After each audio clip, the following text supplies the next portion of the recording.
Hi, எல்லாம் எப்படி இருக்கீங்க? நல்லா இருக்கீங்களா? இன்றைக்கி ஒரு சின்ன கதைங்க. கதையோட தலைப்பு பார்த்திங்கன்னா, எண்ணம் போல் வாழ்க்கை. தலையோட டைலாக் மாதிரி இருக்கா? ஆமாங்க, கதையும் கிட்டத்தட்ட அப்படி தான் இருக்கும். கேளுங்க, கதை எப்படி இருக்குன்னு சொல்லுங்கள். ஒரு ஊரில் ஒரு விறகு வெட்டியிருக்கார். விறகு வெட்டியோட வேலை என்ன? விறகு வெட்டுறதுங்களா? அதனால் ஊர் எல்லையில் இருக்கிற காட்டில் போய் தினமும் விறகு வெட்டிட்டு வந்து அதை ஊர் மக்கள்கிட்ட விற்று அதுலேருந்து வர வருமானத்தில் தான் அவர் வாழ்கிறார். அந்த நேரத்தில் ஒரு நாள் காட்டுக்கு விறகு வெட்ட போகிறாரு. விறகு வெட்டிகிட்டே இருக்கும்போது ரொம்ப டயர்டாகிட்டார். சரி அப்படின்னு பக்கத்தில் ஒரு பெரிய மரம் இருக்குது. அந்த மரத்துக்கு கீழே கொஞ்சம் நேரம் ஓய்வு எடுக்கலாம் அப்படின்னு கொஞ்சம் போய் படுக்கிறார். அந்த மரம் என்னென்னு பார்த்திங்கன்னா, நம்ம என்ன நினைக்கிறோமோ அது எல்லாத்தையும் கொடுக்குற அதிசய மரம். அது அவருக்கு தெரியாது. படுத்திருக்காரு. படுக்கும்போது கீழே கல் முள்ளெல்லாம் குத்துது. அப்போ அவர் நினைக்கிறார், இந்த நேரத்தில் இங்கே ஒரு பஞ்சு மெத்தை இருந்தால் எவ்வளோ நல்லாயிருக்கும் அப்படின்னு நினைக்கிறாரு. உடனே பஞ்சு மெத்தை வந்துச்சு. ஆச்சரியமாகிடுச்சு அவருக்கு.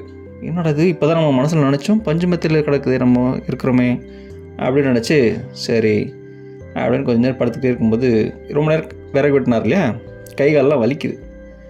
கை கால் முதுகெல்லாம் வலிக்குது. யாராவது கொஞ்சம் மசாஜ் பண்ணி விடுற மாதிரி ஆள் தான் நல்லாயிருக்குமே அப்படின்னு நினச்சிட்டு இருக்கும்போது திடீர்னு ஒரு பொண்ணு வந்து மசாஜ் பண்ணி விட்டுட்ருக்காங்க. அவருக்கு ஒரு ஆச்சரியம் தாங்கவே முடியல. என்னடா இது நான் மனசில் நினச்சிடும் அதெல்லாம் நடக்குதே அப்படின்னு சொல்லி ஆச்சரியப்பட்டுகிட்டே இருக்கார். அப்போது மறுபடியும் நினைக்கிறார், வயிறுக்கு ரொம்ப காலியாக இருக்குது, ரொம்ப கரம்பரான சவுண்டு கேட்குது, ஏதாவது சாப்பிட்றதுக்கு ஏதாவது இருந்தால் நல்லாயிருக்குமே அப்படின்னு யோசிச்சுட்டு இருக்கும்போது பெரிய தட்டில் அவர் மனசுக்கு பிடிச்ச விரும்புகிற ஐட்டம் எல்லாமே வந்துச்சு.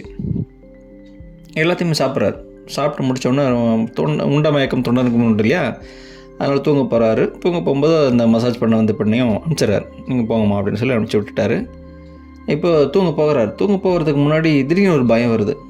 ஐயோ, காட்டில் நம்ம தனியாக இருக்குமே, இன்னொரு சிங்கம் ஏதாவது வந்து நம்ம முன்னாடி நின்று நம்மளை அடித்து சாப்பிட்டுச்சுன்னா என்ன பண்ணுறது அப்படின்னு யோசிச்சுட்ருக்காரு. அடுத்து கண்ணு முழிக்கிறாரு. பார்த்தா அடுத்த செகண்ட் ஒரு சிங்கம் வந்து நிற்கிது ஒரு முன்னாடி.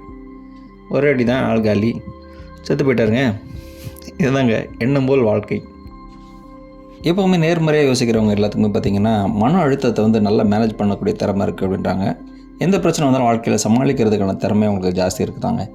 அதேமாதிரி அவங்க மன வலிமைன்னு சொல்லுவாங்கள்ல, அந்த சைக்கலாஜிக்கல் ஹெல்த்துன்னு சொல்லுவாங்க, அது வந்து இன்னும் நல்ல வலிமையாக மன தைரியத்தோடு இருக்கிறதுக்கான எல்லா இதுவுமே அவங்களுக்கு நிறையா இருக்குது. அதேமாதிரி மனசோர்வு, அந்த டிப்ரெஷன் சொல்லுவாங்கள்ல, அதோட ரேட் வந்து ரொம்ப கம்மியாகுமாங்க. அதேமாதிரி இதய நோய் தொடர்பான நிறைய பிரச்சனைகள் எதுவுமே அவங்களுக்கு இருக்காதான். இந்த மாதிரி அவங்களோட வாழ்வு வந்து ரொம்ப அதிகமாக நல்லபடியாக ரொம்ப வருஷமாக வாழ்வாங்க அப்படின்றது தான் சொல்கிறாங்க. சரி, இது எப்படிலாம் நம்ம வந்து டெய்லியும் ப்ராக்டிஸ் பண்ணலாம், தினம் நம்ம டே டு டே லைஃப்பில் நம்ம எப்படி நம்ம இதை கொண்டு போகலாம் அப்படின்னா, அதுக்கு ஒரு 3 சொல்கிறாங்க. என்னென்னு பார்த்திங்கன்னா, நோட்டீஸ் யுவர் தாட். அதாவது நம்மளோட எண்ணங்களை வந்து நம்ம கவனிக்கணும். நம்ம என்ன பேசுகிறோம், நம்ம என்ன யோசிக்கிறோம் அப்படின்றத கொஞ்சம் கூர்ந்து கவனித்து பார்த்திங்கன்னா, நம்ம நிறைய விஷயத்த கெட்டதாக தாங்க யோசிச்சுட்டு இருப்போம். அதை வந்து அவங்க கொஞ்சம் மாற்றி எது நல்லதோ அதுமாதிரி நம்ம என்ன எண்ணமோ அந்த எண்ணத்தை வந்து கொஞ்சம் மாற்றிக்கங்க, எல்லாத்தையும் பாசிட்டிவாக கொண்டு போங்க அப்படிங்கிறாங்க.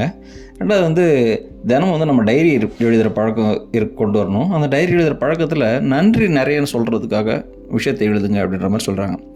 ஸோ இப்போ நம்ம ஏதோ ஒரு நாளைக்கு நம்ம நன்றி சொல்லணும் அப்படின்னா, அன்றைக்கி நாள் நடந்த கெட்ட விஷயத்துலேருந்து என்ன நல்ல விஷயம் இருக்குதுன்னு பார்த்து அதுக்கு நன்றி சொல்லுவோங்க இல்லையா.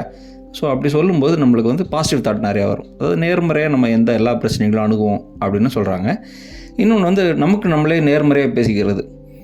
என் ஒய்ஃப் அடிக்கடி சொல்லுவாங்க, ஆப்சன்ட் மைண்டடாக இருக்கக்கூடாதுன்னு அவங்களுக்குள்ளே பேசிகிட்டே இருப்பாங்க.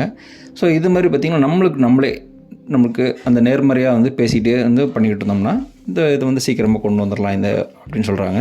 ஸோ இது மூலமாக நம்ம வாழ்க்கையில் ஸ்ட்ரெஸ் ரிலீஃப் எல்லாத்தையும் மறந்து நம்மளும் விறகு வெட்டி மாதிரி இல்லாமல் சூப்பராக கொண்டு போகலாங்க லைஃப்பை. Thank you so much.